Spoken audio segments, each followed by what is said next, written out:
বর্তমানে এখন আমাদের আলু নিয়ে অনেক অনেক সমস্যার মধ্যে আছি আমরা। আমাদের দাবি যদি স্টল মালিক যদি না মানে তাহলে আমরা এটা কর্মসংস্থানের দাবি করতেছি এবং সরকার বিষয়ে এই বিষয়টা দেখবে, দেখে আমাদের দাবি যেন মানে। আমাদের দাবি যদি না মানা হয় আমরা কোলেস্ট্রল জাত করবো না। আলু আমরা যে মাঠে করেছি এই মাঠে সংরক্ষণ করব, আলু নষ্ট করে দিব প্রয়োজনে, কিন্তু সরকার এটা কিভাবে ম্যানেজমেন্ট করে সেটা দেখবে এবং আমাদের দাবি যেটা সেটা সরকারকে পূরণ করতে হবে। এটাই আমরা যে সকল এখানে কৃষক আছি সবাই মিলে আমরা এটার দাবি নিয়ে এখানে আসছি।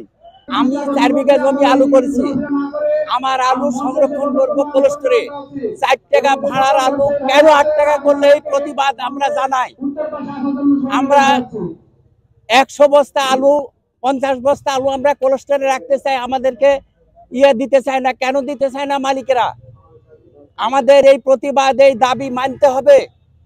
আমরা এই জ্বালালিয়া রাস্তায় রাস্তায় ঘুরে বেড়াই, আমাদেরকে কেন কোম্পানি আমাদেরকে সুযোগ দেয় না?